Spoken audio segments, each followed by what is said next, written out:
Hello दोस्तों, मेरा नाम है विशाल और आज मैं आप लोगों को बताने वाला हूँ कि हम लोग किस तरह से बनाते हैं एक सॉन्ग म्यूजिक मिक्स मास्टर करके अच्छे से लिरिक्स वगैरह वोकल सब कुछ किस तरह से करते हैं। मतलब स्टेप बाय स्टेप किस तरह से, मतलब मैं आपको आज डिस्क्राइब करूंगा कि एक सॉन्ग बनाने के लिए हमें स्टेप बाय स्टेप क्या करना चाहिए। प्लीज मेरे चैनल को सब्सक्राइब कर देना and press the bell icon. तो चलिए स्टार्ट करते हैं। सबसे पहले म्यूजिक बनाने के लिए एक लिरिक्स चाहिए होते हैं। ऑब्वियसली सब जानते हैं, ऐसे कि सबको पता है एक लिरिक्स का होना बहुत जरूरी है। अब आपके पास जैसे कोई सिंगर आता है लिरिक्स लेकर के, कुछ सिंगर्स ऐसे होते हैं जो खुद ही लिरिक्स को लिखते टाइम उसको कंपोजिशन करके रखते हैं। कंपोजिशन इट मींस बोला जाए कि उसको किस तरह से गाना है। और कुछ ऐसे होते हैं रैपर्स या सिंगर्स जो आकर के सिर्फ लिरिक्स दे देते हैं और उस पर हमें खुद काम करना होता है, अपने हिसाब से उसको कंपोज करना होता है। जैसे कि मैं मान लेता हूँ, सपोज दैट अगर आपके पास कोई आता है और वो सिर्फ आपको लिरिक्स देता है तो सारा काम आपको करना है, म्यूजिक बनाना, सब कुछ अपने हिसाब से उसको किस तरह से गाना है वो उसे बताना है, ये सब आपका काम होता है। अगर कोई लिरिसिस्ट आता है, सिंगर आता है आपके पास वोकल लेकर के और वो कहता है मेरे को इस तरह से इसको गाना है, तो आपका सबसे पहला स्टेप क्या होगा, आप क्या कहेंगे उससे? आपको सिंपली उस सिंगर से कहना है कि आपको एक वोकल स्क्रैच देना होगा। वोकल स्क्रैच देने के लिए अपने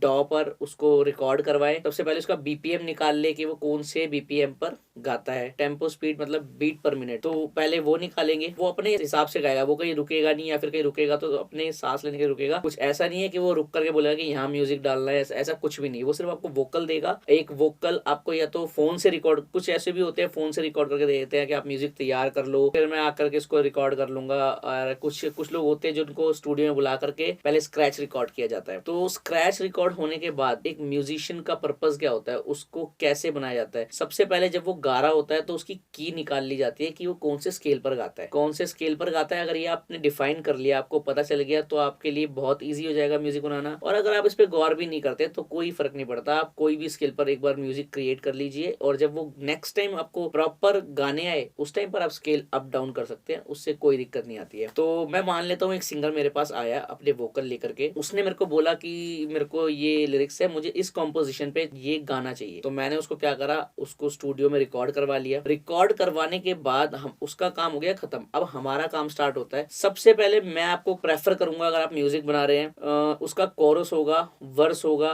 रैप होगी, फिर कोरस होगा, वर्स होगा, रैप होगी, किसी भी तरीके से वो लिख करके ला सकता है और आपको गा के दे सकता है। सबसे पहले बीट क्रिएट करें उसके वर्स पर, जहां से मतलब ड्रॉप खत्म होता है। जैसे उसने कुछ ऐसा बोला जहां पर वर्स स्टार्ट हो जाएगा, वहां पर आपको करना क्या है, आपको बीट क्रिएट करनी है। सबसे पहले आप बीट क्रिएट कर लीजिए ताकि आपके इससे आपको बहुत इजी हो जाएगा म्यूजिक बनाना। बीट मींस बोले तो किक, स्नेयर, हैट्स और हिट्स, कुछ परकशंस लगा दिए जैसे।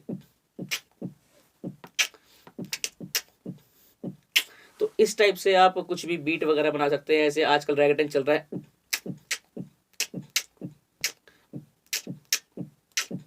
इस तरह से कुछ आजकल रैगटन चल रहे हैं, तो इस तरह से लोग बाग म्यूजिक बनाते हैं। तो आप वो बीट क्रिएट कर लीजिए। आपका मान लीजिए आपने बीट क्रिएट कर लिया, आपको पता चल गया। इफेक्ट पर हमें बिल्कुल नहीं जाना है, जो अप फिल्टर डाउन फिल्टर्स होते हैं अभी उन पर बिल्कुल भी ध्यान नहीं देना है, सिर्फ हमें बीट क्रिएट करनी होती है। अगर वो बीट उस पर मैच कर रही है, आपको वो गा रखा है, वोकल उसने गा रखे हैं, उस पर आपकी बीट मैच कर रही है, आपको अच्छी लग रही है कि हाँ भाई मजा आ रहा है सुनने में इसको इसके साथ, तो आप समझ लीजिए आपका एक स्टेप जो है वो कंप्लीट हो गया है म्यूजिक का। आपने बीट क्रिएट कर ली है, फिर आप उस हिसाब से उस बीट पर और उस वोकल के हिसाब से एक मेलोडी क्रिएट करेंगे। अब ये डिपेंड करता है गाना हैप्पी है, पार्टी सॉन्ग है, सैड सॉन्ग है, लव सॉन्ग है, उस हिसाब से आप मेलोडी क्रिएट कर लेंगे। मेलोडी तो आप कुछ भी बना लेंगे। आजकल जैसे कि मैं सुन रहा हूँ, अगर मैंने काफी सॉन्ग सुने हैं तो उसमें म्यूजिक में एक मेलोडी क्रिएशन कर लिया। एक मेलोडी क्रिएट कर लेते हैं, उसको ही सेम प्लगइन पर जो हमने लगा रखा होता है, जैसे नेक्सस या सिमसाइजर जो भी हमने लगा रखा होता है, उसको सेम उस पर हाई ऑक्टेव पे चलाते हैं। हाई ऑक्टेव पे ले जा करके उसको प्ले करते हैं, तो मेलोडी बना लेते हैं और उसी को लो ऑक्टेव पे बना लेते हैं दूसरे प्लगइन में या फिर उसी प्लगइन में। तो अगर आपको नहीं समझ आ रहा कि मैं ऑक्टेव अप डाउन क्या समझा रहा हूँ, तो मैं एक छोटा सा एग्जाम्पल दे देता हूँ। हनी भाई का गाना आया था, हनी पाजी का, अभी कुछ टाइम पहले, छोटे छोटे पैग मार करके जो गाना आया था, उसमें अगर आप सुनोगे इस टाइप से जो उन्होंने उसमें मेलोडी दे रखी है, अगर आप देखोगे पहले उन्होंने लो ऑक्टेव में उसको लगा रखा है, फिर उसको हाई ऑक्टेव में लगा रखा है। तो इस तरह से लोग मेलोडी क्रिएशन करते हैं। ऐसा कुछ नहीं है कि अलग अलग मेलोडीज बनाई जाती है, मेलोडी अलग बनती है, पैड अलग बनते हैं, बेस लाइन अलग बनती है। तो आप कॉर्ड्स वगैरह प्ले कर लेते हैं, कॉर्ड्स के ऊपर ही बेसिकली मेलोडी बनती है। पहले कॉर्ड्स बनने चाहिए आपके। कॉर्ड्स मतलब बोले तो सी मेजर, सी माइनर को प्रेस करके, जो 3-4 की वगैरह प्रेस करके इकट्ठी जो कॉर्ड्स बनते हैं उस टाइप से, मतलब मैं बोलूँ कॉर्ड्स को पैड भी बोलते हैं, तो उस टाइप से पहले वो डिज़ाइन कर लेते हैं, उसको बना लेते हैं, फिर उसके ऊपर मेलोडी बनाते हैं और फिर बेस लाइन वगैरह बनाते हैं। तो इस तरह से देखा जाए तो आपका एक ना म्यूज़िक तैयार हो चुका है। बस आपको करना क्या है, वो अरेंज करना है। स्ट्रक्चर आपका बन चुका है, आपको अरेंज करना है कि मैं अब यहाँ से किसे कहाँ से स्टार्ट करूँ। मैं बेस लाइन से स्टार्ट करूँ और मैं यहाँ पर आकर के इसको इफेक्ट डाल दूँ, अप फ़िल्टर, डाउन फ़िल्टर डालूँ और ड्रॉप दे करके मैं इसको कोरस दूँ या फिर वर्स दूँ, या फिर ये कहा जाए स्टार्टिंग ही मैं वर्स से कोरस से कर रहा हूँ और फिर मैं धीरे-धीरे फ़िल्टर डाल रहा हूँ और उसपे एकदम ड्रॉप आता है, फिर मेरा वर्स बजता है। तो कुछ लोग इस तरह से भी समझते हैं। मैं समझ सकता हूँ कि कुछ जो लोग जिनको नॉलेज नहीं है वो कोरस, वर्स और ये रैप वगैरह नहीं समझ पा रहे होंगे। रैप तो खैर सब समझते हैं, कोरस, वर्स, पैड्स, लीड्स वगैरह ये नहीं समझ पा रहे होंगे। कोई बात नहीं, कुछ दिक्कत नहीं आती है। बीट बनाए, मेलोडी बनाए, पैड बनाए, कॉर्ड्स बनाए और बेस लाइन बनाए। कुछ लोग मैंने कई म्यूजिक सुने हैं, तो लोग क्या करते हैं, 3-3 4-4 किक्स डाल दिए उसमें, 4-4 स्नेयर डाल दिए ताकि इम्पैक्ट अच्छा है, ऐसे बूम बूम बूम, इस टाइप से, मतलब कि अलग ही सुनाई दे। मैं कहता हूँ अच्छा होता है, ठीक है, आप 2 के 4 डालो, अच्छी अच्छी लगनी चाहिए, कोई मैटर नहीं करता। लेकिन वो आपको दिक्कत कहाँ करेगी, जब आप उसको मिक्स कर रहे होगे। जब आप उसकी मिक्सिंग करोगे तब आपको बहुत ज़्यादा दिक्कत करेगी। वो जो स्नेयर और आपस में स्नेयर टकराएँगी तो वो क्लैश करेंगी, और वो जो क्लैश करेंगी तो यार वो मड होगा, मिक्सिंग अच्छी नहीं होगी, आपका प्रोजेक्ट मड हो जाएगा। आप खुद कहोगे यार आउटपुट अच्छा नहीं आ रहा, लगा तो इतना कुछ दिया, आउटपुट अच्छा नहीं आ रहा। म्यूजिक बनाने का सिंपल सा फंडा है, लोग 5-6 लेयर में भी म्यूजिक बना देते हैं, और ना बनाने वाले 50-50 लेयर लगा के बैठे होते हैं, तब भी कहते हैं आउटपुट अच्छा नहीं आ रहा। ऐसी अफवाहों में बिल्कुल ना पड़े कि हमें इतनी सारी लेयर्स बनानी ही बनानी है, 6-6 मेलोडी बनानी है, या फिर 10-10 कॉर्ड्स, बेस लाइन दुनिया भर की डालनी है, ऐसा कुछ नहीं है। बनाने वाले सिंपल म्यूजिक बनाते हैं और वोकल अच्छे होते हैं, तो वो गाना वैसे ही चल जाता है। तो इस तरह से हम लोग स्ट्रक्चर तैयार कर लेते हैं पूरा, कि हमें कहाँ पे कोरस लगाना है, कहाँ से ड्रॉप दे करके वर्स लाना है, फिर मेरे को कहाँ पे एकदम से रोक देना है, टेप स्टॉप करके रैप स्टार्ट किस तरह से करनी है, रिदम से करूँ, बीट से करूँ, या फिर बेस लाइन से शुरू करूँ। वो आपका माइंड, वो आपका, मतलब मैं आपकी क्रिएटिविटी कहूँगा, वो अपने हिसाब से आप उसको डिज़ाइन कर सकते हैं कि ये किस तरह से कहाँ पर क्या अच्छा लगेगा। ये आपको खुद सोचना पड़ेगा। आप बनाना स्टार्ट करेंगे, थोड़ा टाइम लगेगा, 1 महीने 2 महीने में आपको अच्छे से प्रैक्टिस हो जाएगी कि आपको किस तरह से म्यूजिक बनाना है। तो म्यूजिक बन गया, क्या हुआ, हमारा लिरिक्स हमारे कंप्लीट हो गए, कंपोजिशन हो गई, वोकल रिकॉर्ड हो गए, स्क्रैच ही सही पर हो तो गए, बीट बना ली, म्यूजिक बना लिया, like melody, leads, chords, pads. तो इस तरह से एक म्यूजिक, फिर वो उसको अरेंज कर लेते हैं। तो यहाँ पर एक तरह से देखा जाए तो हमारा एक म्यूजिक और सॉन्ग तैयार हो गया है। उसके बाद आपको करना पड़ती है मिक्सिंग। मिक्सिंग करना बहुत जरूरी होता है guys. Mixing is most important for your song. So mixing कर लीजिए, मिक्सिंग अच्छे से करें, बेहतरीन मिक्स करना चाहिए। और बात मिक्सिंग की है तो मैं आपको एक बात और बता देता हूँ मिक्सिंग को लेकर के, कि मैंने काफी सारे ट्यूटोरियल सर्च कर रहा हूँ मैं काफी टाइम से,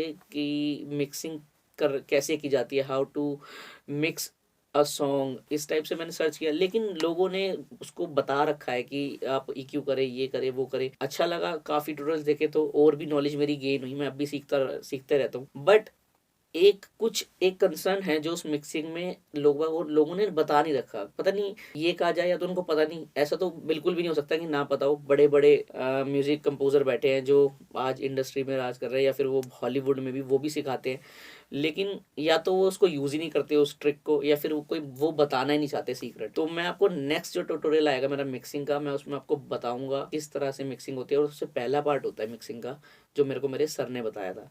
मैंने सारे ट्यूटोरियल्स को ना छान लिया, मेरे को एक भी ऐसा पार्ट नहीं दिखा जो उसमें वो बता रखा हो। तो ये था मिक्सिंग का पार्ट। अभी मैं सिर्फ आपको समझा रहा हूँ किस तरह से म्यूजिक बनता है। मैं नेक्स्ट ट्यूटोरियल में आपको मिक्सिंग के बारे में ही बताऊंगा। तो इस तरह से आप अपने म्यूजिक को कंपोज कर लीजिए, मिक्स कर लीजिए, और लास्ट में मास्टरिंग की बारी आती है। मास्टरिंग के लिए मैं आपको एक चीज बता दूं, मास्टरिंग करने के लिए आपके पास हेडरूम होना बहुत जरूरी है। अगर आपने मिक्सिंग में ही अपने गाने को 0 dB तक पहुंचा दिया है तो मास्टरिंग करने का पर्पज ही खत्म हो गया। क्योंकि अगर उसको मास्टर करोगे तो वो क्लिपिंग होगी, और आपकी जो क्लिपिंग होगी, आपकी वॉइस कटेगी, या फिर डिस्ट्रॉक्शन होगा। जब कोई सुनेगा तो उसको बहुत गंदा साउंड आएगा। तो हमेशा मिक्सिंग को कम से कम 12-13 dB, 10 या फिर 8 तक भी ले जा सकते हैं। मतलब मास्टरिंग में इतनी जगह छोड़ दें कि उसको 0 डीबी तक ना ले जाएं, और जब वो मास्टरिंग करे तो वो 0 डीबी तक आ जाए। बेसिकली मास्टरिंग में ज़रूरत होती है कि उसको हेडरूम मिल जाए खेलने के लिए। मास्टरिंग कर लीजिए और फिर जब मास्टरिंग कंप्लीट हो जाए उसको सुन लीजिए, और फिर उसको रेंडर करके आप आउटपुट 10 जगह पर जा करके चेक कीजिए। उसको अपने मोबाइल में हैंड फ्री लगा करके सुनिए, अपने हेडफोन्स में सुनिए, अपने होम थिएटर में सुनिए, कार वगैरह में लगा कर सुनिए। अगर आपको लगता है कि हाँ वेल एंड गुड है तो उसको कंटिन्यू कीजिए। अगर आपको लगता है कि यार अब भी कुछ कमी है, मैंने रिवर्ब ज़्यादा डाल दिया, मैंने कुछ भी ईटीसी कुछ भी एक्स्ट्रा कुछ भी कर दिया इसमें गलत, तो आपने मास्टर वाले ट्रैक में जाकर नहीं छेड़ना है, आपने मिक्सिंग वाले में जाकर के उसको ठीक करना है। उसका सिंगल ट्रैक निकालना है, फिर उसको मास्टर में ला करके सही करना है। तो मास्टर में अगर आप ऊपर नीचे कुछ भी छेड़ोगे तो सारा कुछ म्यूजिक ऊपर नीचे हो जाएगा और वो खराब हो जाएगा। तो इस तरह से पूरा सॉन्ग बनता है गाइज। हम लोग इसी तरह से बनाते हैं। कोई भी सिंगर वगैरह आता है, पहले उसको मैं बुला करके रिकॉर्ड करवाता हूँ कि आप पहले एक बार आकर के रिकॉर्ड करवा आकर के, इसलिए रिकॉर्ड में वो फ़ोन पर भी भेजते हैं मेरे को, पर मैं उनको बुला करके बेसिकली इसलिए बोलता हूँ ताकि मैं उनकी की निकाल सकूँ कि वो कौन से स्केल पर गाते हैं, ताकि मुझे आगे दिक्कत ना हो। और दूसरी बात, सबसे बड़ी बात जो है कि मुझे उनका टेम्पो स्पीड पता चल जाए यार। अब कुछ लोग क्या करते हैं, मोबाइल से गाते हैं सांस लेते हुए, मैं कर रहा था ये, हाँ थक गया, तो इस तरह से गाते हैं और वो ना फिर दिक्कत करता है यार। वो उसको चॉप करते रहो कि कहाँ पर क्या लगना चाहिए, ना तो टेम्पो स्पीड सही बैठ पाती है और ना आपका म्यूजिक सही बैठ पाता है, क्योंकि जब तक आपके वोकल ठीक नहीं आएंगे तब तक आप काम ठीक से करोगे कैसे। तो वो सामने के सामने आता है, वो इस टेम्पो स्पीड पर गा रहा है, मैं उसको रिकॉर्ड करवा लेता हूँ, देन फिर मैं अपना म्यूजिक बनाना स्टार्ट कर देता हूँ। तो कुल मिला करके इस तरह से म्यूजिक बनता है। बेसिकली मैं यूट्यूब पर बहुत अच्छे अच्छे ट्यूटोरियल्स हैं किस तरह से सब कुछ बनाते हैं करते हैं, लेकिन उन्होंने सिर्फ प्रैक्टिकल बता रखा है। थ्योरी जब तक ना हो तब तक प्रैक्टिकल का मजा नहीं, मतलब जब तक पढ़ोगे नहीं तब तक करोगे कैसे, पढ़ोगे नहीं तो बढ़ोगे कैसे। तो थोड़ा बताना भी ज़रूरी है, सिर्फ करके दिखाने से कुछ नहीं होता, क्योंकि वो अपने सॉन्ग पर करके आपको दिखा रहे हैं कि किस तरह से करते हैं, लेकिन एक्चुअल में आपको अपने सॉन्ग पर खुद करना पड़ेगा। उनका किया हुआ और आपका किया हुआ में फ़र्क होगा, क्योंकि वो अपने सॉन्ग के लिए कर रहे हैं और आप अपने सॉन्ग के लिए करोगे तो 10 चीज़ें इधर उधर हो जाती है। तो गाइज यही मैं आपको समझाने की कोशिश कर रहा था कि आप लोगों से सीखें पर करें अपने तरीके से। ऐसा नहीं होता कि आपने ईक्यू खोला और उसमें जैसे जैसे उन्होंने बता रखा है कि इतने हर्ट काटना है, इतने हर्ट्स बढ़ाना है, तो आपने वो कर दिया। ऐसा बिल्कुल भी मत करना। आपके कानों को सुनने में अच्छा लगना चाहिए, उसी हिसाब से काम करना। बाकी मैं आपको एक छोटी सी राय दूंगा कि आप अपने हेडफोन में मिक्सिंग मास्टरिंग या फिर म्यूज़िक कम ही बनाया करें यार। इससे ना थोड़ी कानों पे फ़र्क पड़ता है और आगे जाके दिक्कत होती है। मिक्सिंग मास्टरिंग भी ठीक से नहीं होती। और स्टूडियो मॉनिटर जितनी जल्दी हो सके ले ले, सस्ते सस्ते ले ले यार, बहुत सस्ते आते हैं। अब तो 10-10 हज़ार रुपये भी स्टूडियो मॉनिटर्स आते हैं, बस थोड़ा कंपनी का फ़र्क आ जाता है, ब्रांड का फ़र्क आ जाता है। बाकी और कोई दिक्कत नहीं है, आप ले सकते हैं और अच्छे से म्यूज़िक बनाएं, अच्छा काम करें यार। और अगर आपको ट्यूटोरियल अच्छा लगे तो प्लीज़ मेरे चैनल को सब्सक्राइब कर देना and press the bell icon. Keep supporting, love you all.